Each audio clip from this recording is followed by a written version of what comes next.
Block, তুমি camera block করতেছো কেন মিমি? আগামীকাল হ্যালোইন, তো আয়শাও কিছু চকলেট কিনে নিল স্কুলে বাচ্চাদেরকে দেওয়ার জন্য।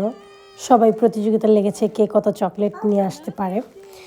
আয়শাকে অনেকে গিফট করবে চকলেট, তাই আয়শাও অনেকগুলো চকলেট রেডি করেছে স্কুলে নিয়ে যাওয়ার জন্য। অনেক সময় অনেক কিছু করার ইচ্ছে না থাকলেও করতে হয়। স্কুলে যদি বাচ্চা দেওয়া হয় সেক্ষেত্রে সবার সামনে লজ্জা যেন না পায় বাচ্চা, সেজন্য।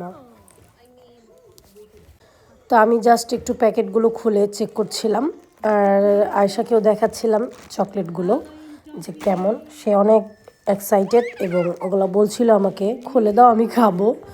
তো আমি এখন ওকে এগুলো খুলে দেব না, দেখতেই পাচ্ছেন হারিব। তো এই চকলেটগুলো আমি ওকে কখনোই দিই না খাওয়ার জন্য, অতিরিক্ত মিষ্টি, আর এগুলো খাওয়াও উচিত না আমাদের জন্য। যাই হোক, একটা চকলেট আছে যেটা আমি আয়শাকে দেব পরে, এখন না।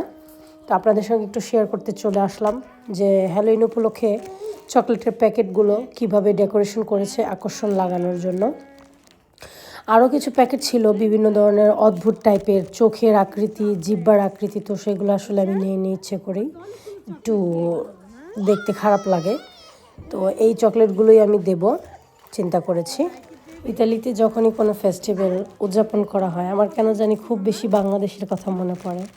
বাংলাদেশে যখন আমরা ঈদের দিন, চাঁদ রাতের দিন আনন্দগুলো করতাম, সেই জিনিসগুলো মিস করি অনেক। ইভেন আমার বাচ্চারাও এটা কখনো উপলব্ধি করতে পারবে না, যেহেতু তারা এখানেই থাকবে। আশ্চর্য, তাই না? মানুষের জীবন কোথা থেকে কোথায় চলে যায়। আমি তাদেরকে গল্প শোনাতে পারবো যে আমি কি করতাম বাংলাদেশে ফেস্টিভের সময়, বাট কখনো দেখাতে পারবো কি না সেই সিচুয়েশনটা জানি না। তবে চেষ্টা করব আর একটু বড় হোক যখন বুঝবে, বাংলাদেশের আনন্দগুলো, মুহূর্তগুলো তাকে দেখানোর চেষ্টা করব ঈদে বাংলাদেশে কাটানোর জন্য।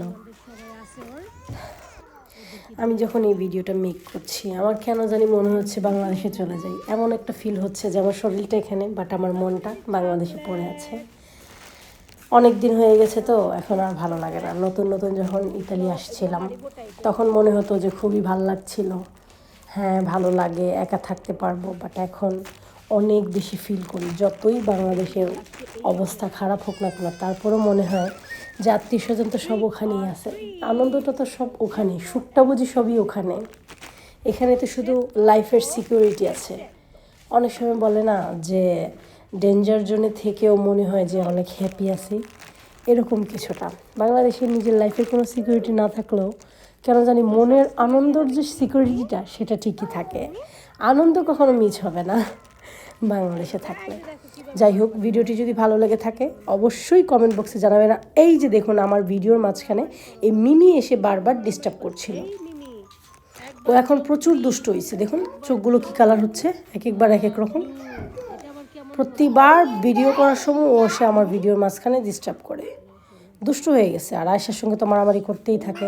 এই যে আমাকে একটা কামড় দিয়ে গেল এখন হাতের মধ্যে।